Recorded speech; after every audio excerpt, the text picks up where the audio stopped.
Good evening बच्चों। देखो बेटा, आज हम अपनी क्षितिज नाम की जो किताब है उसका सेकंड चैप्टर है लहासा की ओर। ठीक है, लहासा की ओर एक बार ध्यान से देखो। लोसा लहासा की ओर और रिटन बाय राहुल सांकृत्यायन। देखो आप लिखने में गड़बड़ करोगे, राहुल सांकृत्यायन कैसे लिखा जा रहा है देखिए एक बार। ठीक है, अब हम पढ़ेंगे लहासा की ओर राहुल सांकृत्यायन द्वारा रचित एक गद्य विधा है। अब ये विधा क्या होती है? मैडम आप क्या बोल रहे हैं? बेटा गद्य विधा मतलब गद्य को लिखने का तरीका। जैसे गद्य में कुछ कहानियां होती हैं जो इमेजिन पर, कल्पना पर आधारित होती है। कुछ समाज की तस्वीरें होती हैं जो नोवेल के रूप में लिखी जाती है। कुछ समाज की समस्यात्मक पहलू होते हैं जैसे दहेज प्रथा है, पर्यावरण प्रदूषण है। तो इस टाइप की समस्याएं एक अलग रूप में लिख देते हैं जिसको रिपोर्ट बोलते हैं। हिंदी में इसी रिपोर्ट को रिपोर्टाज का नाम दे दिया जाता है। तो कोई आपसे पूछे कि यह गद्य विधा, ठीक है ना, कौन ये है जो चैप्टर है राहुल सांकृत्यायन द्वारा लिखा हुआ लहासा की ओर अध्याय कौन सी गद्य विधा में लिखा हुआ है? गद्य विधा का मतलब गद्य को लिखने का तरीका, कि उसे कहानी के रूप में लिखा गया है या यात्रा। कई बार क्या होता है, हम लोग अपनी यात्राएं करते हैं, ठीक है, और यात्रा करते उसी दौरान हम जो सीन, जो दृश्य यात्रा के दौरान देखते हैं उन्हीं दृश्यों को कलम से सजीव रूप दे देते हैं। तो वो क्या होगी भी, हमारी यात्रा के दौरान लिखा गया जो किस्सा होता है वो क्या होता है बेटा? यात्रा वृतांत। ठीक है, अगर कोई रिपोर्ट न्यूज़पेपर में कोई समस्या, समाज का कोई समस्यात्मक पहलू जिसको हम न्यूज़पेपर में डाल देते हैं वो क्या हो जाता है बेटा? रिपोर्टाज। ऐसे मतलब लिखने के तरीके हैं। कोई जैसे उपन्यास है, कोई कहानी है, कोई आत्मकथा है, कोई जीवनी है। इसी तरीके से ये जो चैप्टर है ये गद्य की कौन सी विधा में लिखा हुआ है? ये बेटा यात्रा वृतांत है। क्या है देखो, सबसे पहला ही प्रश्न तो ये, हर एक प्रश्न के बारे में बताऊंगी मैं आप लोगों को कि इस चैप्टर में सबसे पहला प्रश्न तो यही बनता है ऑब्जेक्टिव में कि लहासा की ओर किसके द्वारा रचित गद्य विधा है। तो हम कहेंगे इसमें इसका राइटर का नाम आएगा, हम कहेंगे राहुल सांकृत्यायन जी द्वारा रचित है। फिर दूसरा आएगा लहासा की ओर गद्य की कौन सी विधा में लिखा हुआ अध्याय है, मतलब किस तरीके से उसको लिखा गया। भाई ये कहानी है, ये एक रिपोर्ट है, या एक किसी की ऑटोबायोग्राफी है, क्या है? तो हम इसे कहेंगे ये एक यात्रा वृत्तांत है। ये यात्रा किसने की थी? ये यात्रा राहुल सांकृत्यायन ने की थी। ठीक है बेटा। अच्छा, अब बात आती है कि ये कहाँ की यात्रा है। ये है बेटा लहासा। देखो नाम ही है लहासा की ओर। ये लो साहब, ये लो लहासा की ओर आ रहा है, देखो काले काले अक्षरों में आप देखिए। अब ना लहासा की ओर, एक बात यात्रा वृत्तांत है। अब कोई आपसे पूछ ले कि यात्रा वृत्तांत के फायदे क्या होते हैं, तो यात्रा वृत्तांत के फायदे बिल्कुल इसमें लिखा हुआ है बेटा। नीचे सबसे नीचे वाला देखिए, यात्रा वृत्त लेखन में राहुल जी का स्थान अन्यतम है। उन्होंने घुमक्कड़ी का शास्त्र रचा। घुमक्कड़ी क्या होता है बेटा? घूमने की प्रवृत्ति। जब किसी को घूमने की आदत पड़ जाती है उसको कहते हैं घुमक्कड़ी प्रवृत्ति। और राहुल सांकृत्यायन जी को यात्राओं का बड़ा शौक था, ठीक है ना, बड़ा जुनून था इनको यात्राएं करने का। तो इन्होंने यात्राओं से रिलेटेड एक बुक ही लिख दी जिसका नाम था घुमक्कड़ी शास्त्र, घुमक्कड़ शास्त्र। ठीक है ना। अब देखो यात्रा के फायदे, ये प्रश्न आएगा तो यात्राओं से मनोरंजन होता है, बिल्कुल होता है साहब। दूसरा ज्ञानवर्धन होता है, भाई नॉलेज भी बढ़ती है। अज्ञात स्थलों की जानकारी के साथ साथ भाषा एवं संस्कृति का वेरी वेरी इंपॉर्टेंट पॉइंट, अज्ञात स्थानों की जानकारी। देखो भाई ज्ञान स्थायी भी रहता है। क्यों भाई? आपसे जयपुर के आमेर के किले के बारे में 5 लाइनें लिखने के लिए कहा जाए तो रटकर आप जो 5 लाइनें लिखेंगे वो ज़्यादा अच्छी रहेंगी या आपको आमेर की यात्रा ही करा दी जाए? फिर वापस आकर आपको या आमेर के किले के बारे में लिखने के लिए कहा जाए, तो आप कौन से तरीके से ज़्यादा बेटर लिखेंगे बेटा? आप खुद जब देखेंगे उन दृश्यों को और फिर लिखेंगे तो वो ज़्यादा बेटर रहेगा। तो क्या हो गया मतलब, यात्राओं से जो हमारा ज्ञान है वो स्थायी बनता है। ठीक है, चलो अब ज्ञानवर्धन तथा अज्ञात स्थलों की जानकारी के साथ साथ भाषा एवं संस्कृति का भी आदान प्रदान होता है। देखो बेटा, हम दूसरे देशों की यात्राएं करेंगे तो वहाँ की भाषा संस्कृति हम सीख के आएंगे और हमारी जो भाषा संस्कृति है उसकी छाप दूसरे देशों में छोड़ कर आएंगे। तो कहीं ना कहीं भाषा और संस्कृति का आदान प्रदान भी होता है। राहुल जी ने विभिन्न स्थानों के भौगोलिक वर्णन के अतिरिक्त वहाँ के जन जीवन की सुंदर झांकी प्रस्तुत की है। अब यहाँ बात आती है बेटा कि जब जहाँ जहाँ राहुल सांकृत्यायन ने जिन जिन जगहों की यात्राएं की ना, वहाँ वहाँ भारत की छाप छोड़ी, भारत की सभ्यता और संस्कृति की छाप छोड़ी। ठीक है ना। और दूसरा, वहाँ की सजीव झांकी लेकर आए जिसको आज हम पढ़ रहे हैं, और वहाँ की भौगोलिक जो कंडीशन है ना उसके बारे में हम जान पा रहे हैं। ठीक है बेटा, आगे देखिए। अब इसका इंट्रोडक्शन चैप्टर का मैं करवा देती हूँ आपको। बेटा ये यात्रा है लहासा की। ठीक है, ये लहासा को क्या है बेटा? ये लहासा है तिब्बत की राजधानी। क्या है बेटा? तिब्बत की राजधानी। और तिब्बत कहाँ से होते हुए जाते हैं? नेपाल के रास्ते से होते हुए तिब्बत और फिर लहासा। लेकिन एक बात है, ये यात्रा राहुल सांकृत्यायन ने बेटा अपने मित्र सुमति, मित्र का नाम क्या है? सुमति। ठीक है ना, ध्यान रखना, सुमति नाम का इसका मित्र था, उसके साथ की है। ये सुमति एक पंडित था बेटा। ठीक है ना, बौद्ध धर्म को मानने वाला एक पंडित था। और लहासा में बौद्ध धर्म के बहुत से जजमान थे, इसके वहाँ रहते थे, जहाँ ये गंडे बेचने के काम करता था। गंडे, ईख के गंडे नहीं बेटा, वो ताबीज। क्या किस चीज़ को बेचने का काम करता था? ताबीज। ठीक है, ये भारत से बहुत से ताबीज बना के ले जाता और वहाँ पर बेचता। जब इसके ताबीज़ ख़त्म हो जाते ना तो वहाँ से किसी भी कपड़े का ताबीज़ बनाता है और लोगों को बेवकूफ़ बनाता कि ये तो इंडिया से लाया हुआ ताबीज़ है। मतलब इस तरीके से ये आध्यात्मिकता की ओर दिखाता है। दूसरा, ये यात्रा इन्होंने भिखमंगे के रूप में की। क्यों?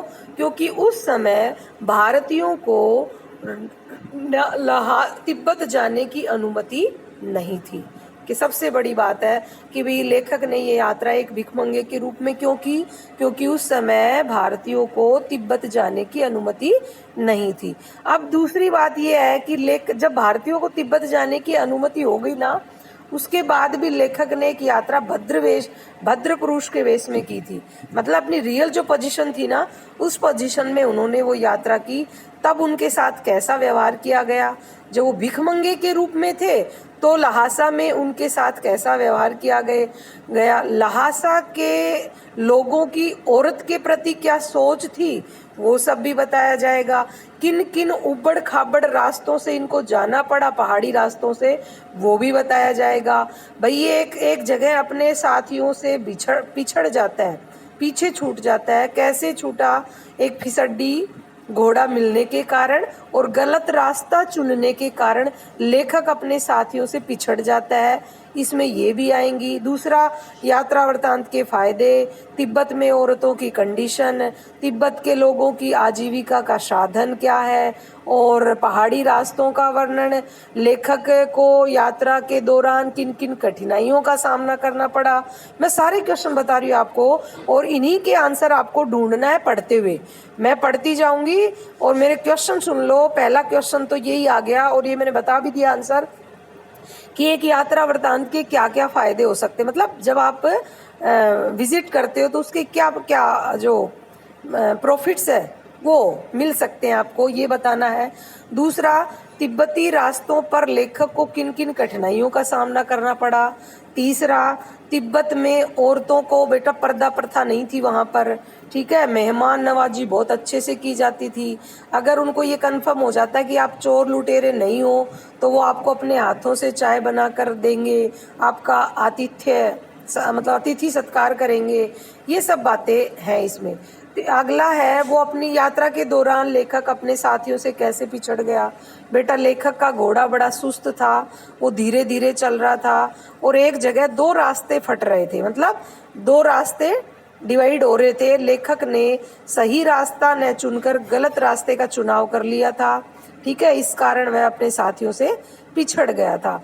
तीसरा है बेटा बौद्ध धर्म की मान्यता, ये आएगा कि वहाँ पर बौद्ध धर्म की हस्तलिखित उसको 109 पोथियाँ मिलती है, वो बौद्ध धर्म के बारे में जानकारी लेने लग जाता है।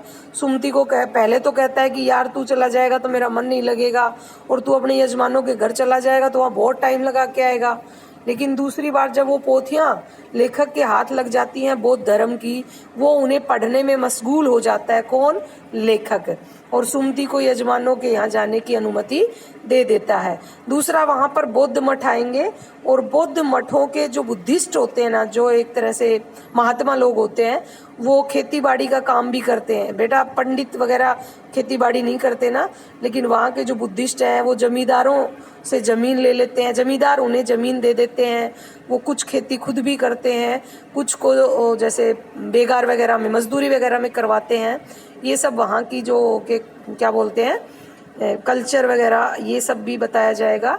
तो ये सारी बातें मतलब स्टेप बाय स्टेप वो जैसे जैसे बढ़ता जाएगा, हर दृश्य को आपके सामने रखता जाएगा और उस दृश्य से रिलेटेड एक एक प्रश्न बनता जाएगा, ठीक है।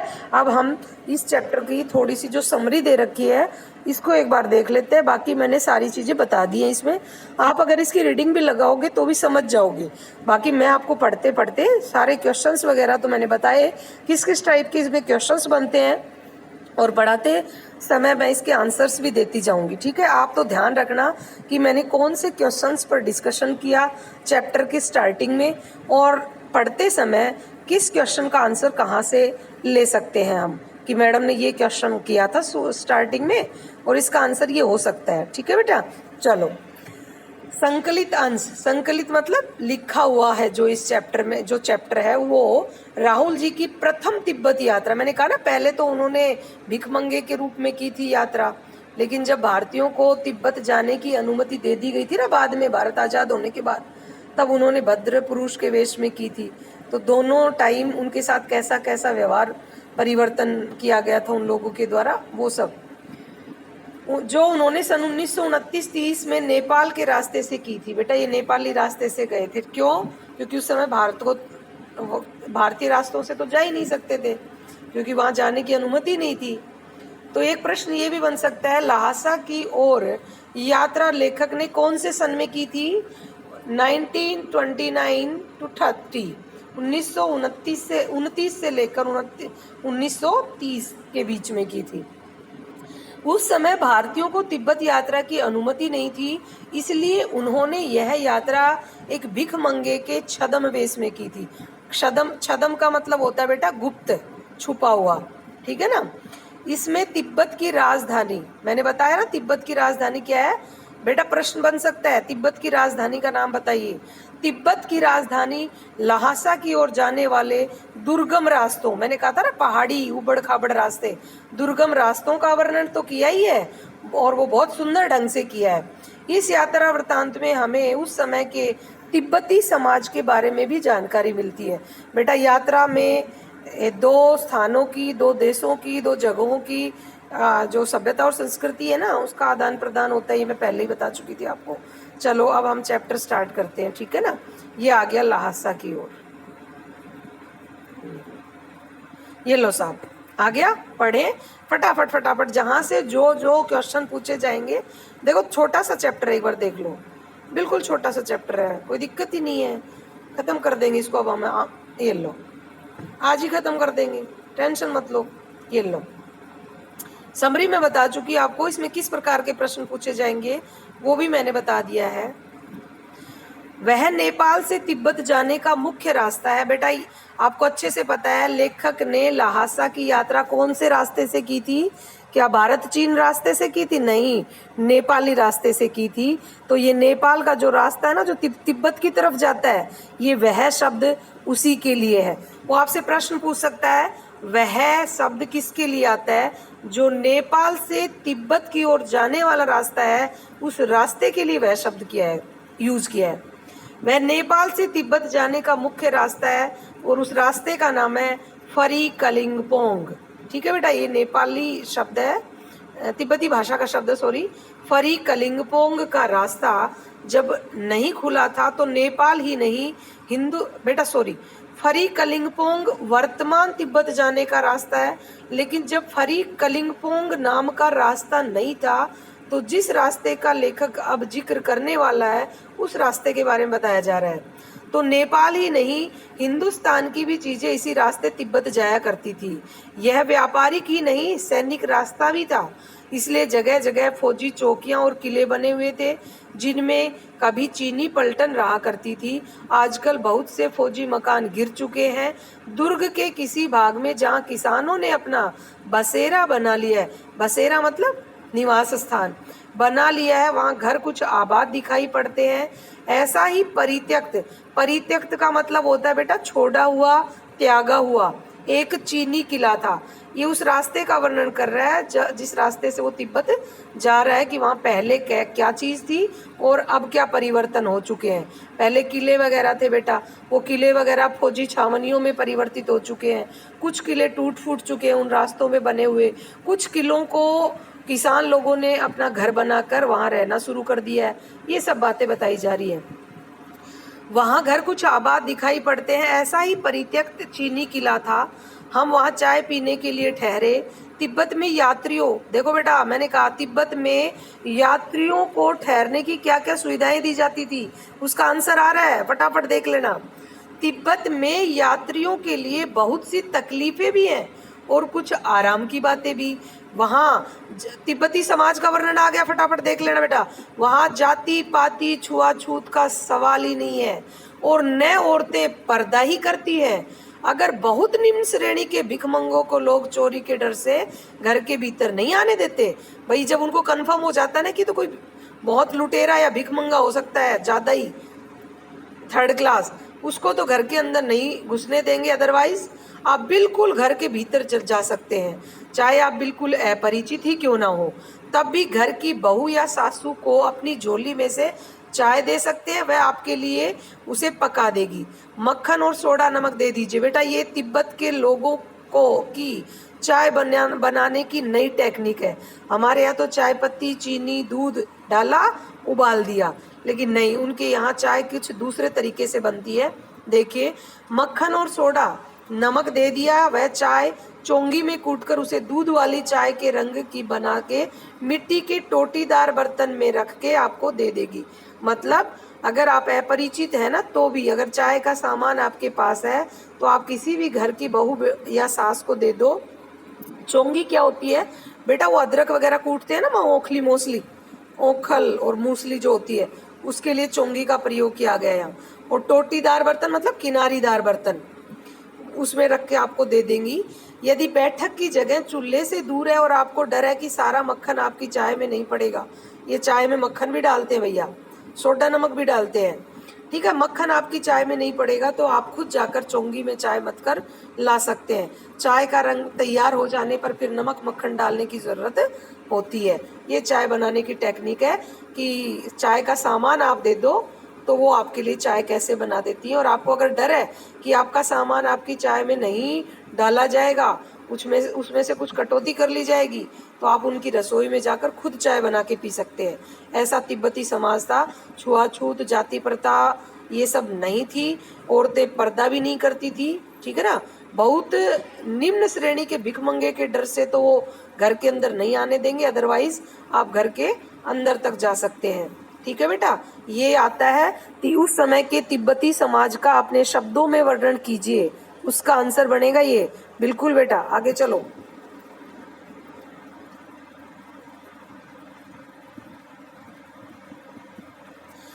परित्यक्त चीनी किले से जब हम चलने लगे तो एक आदमी राहदारी मांगने आया। हमने वह दोनों चिटे उसे दे दी। ये चिटे कौन सी है बेटा, इनका कोई वो ये होता ना, क्या बोलते हैं, अनु,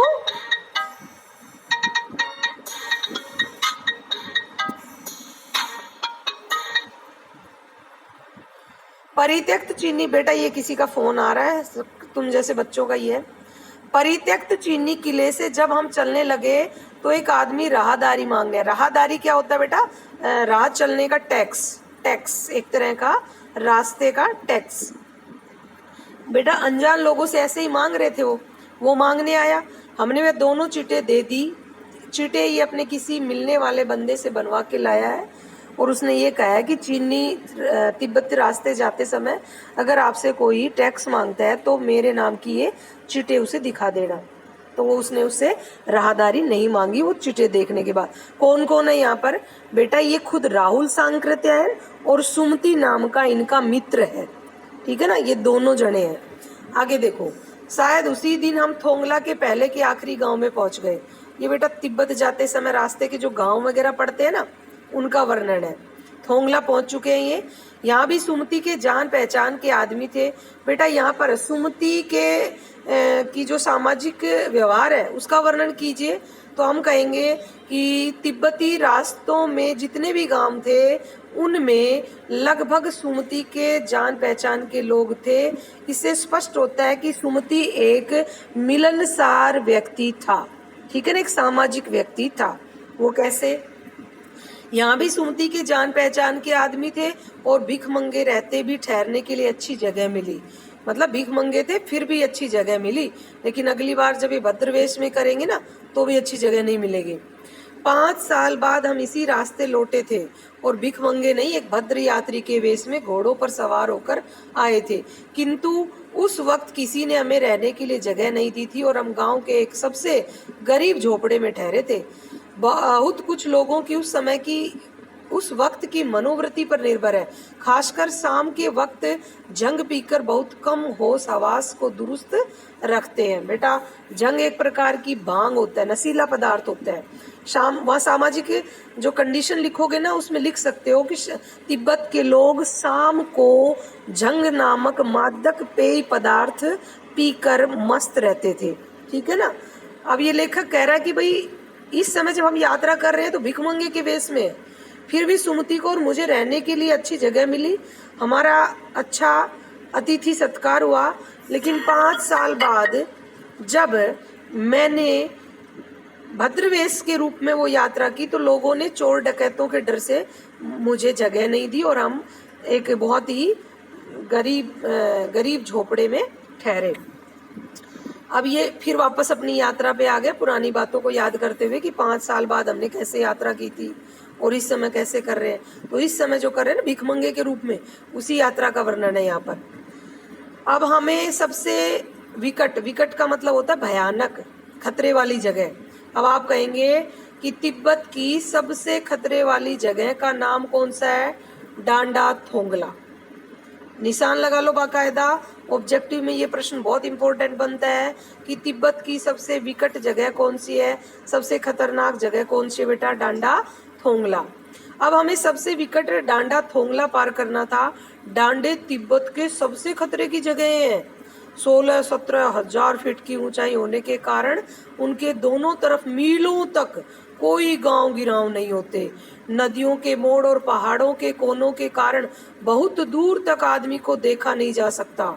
डाकुओं के लिए यही सबसे अच्छी जगह है। डाकुओं के लिए कौन सी सबसे अच्छी जगह है जो बिल्कुल सुनसान है? तिब्बत का डांडा थोंगला।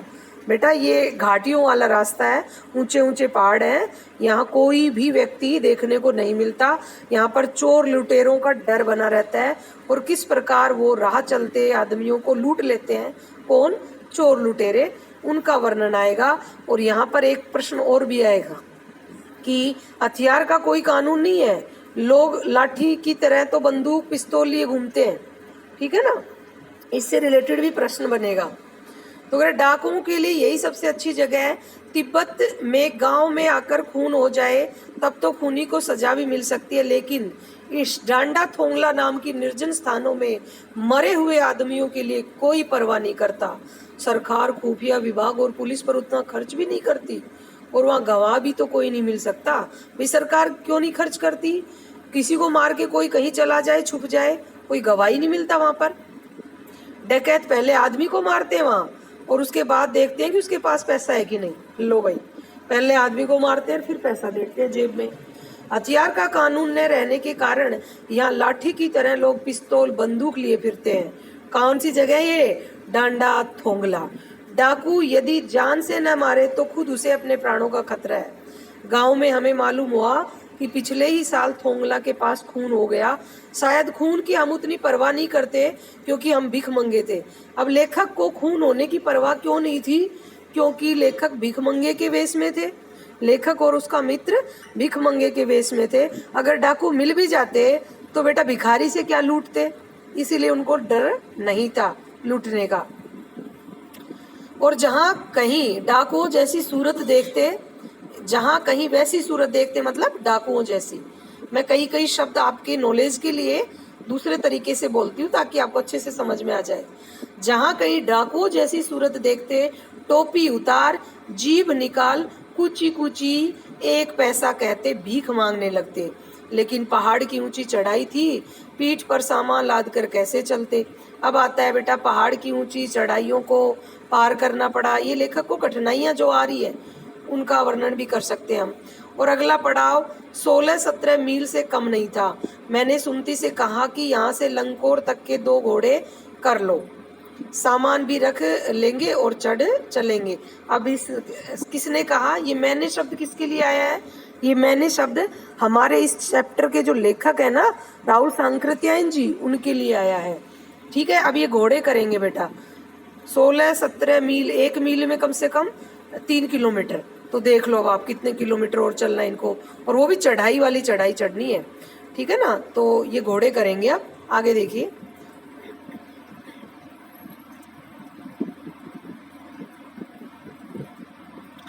दूसरे दिन हम घोड़ों पर सवार होकर ऊपर की ओर चले। डांडे के से पहले एक जगह चाय पी और दोपहर के वक्त डांडे के ऊपर जा पहुंचे। ये डांडा थोंगला, ये डांडे का मतलब बेटा पहाड़, ठीक है ना, ऊंचे पहाड़।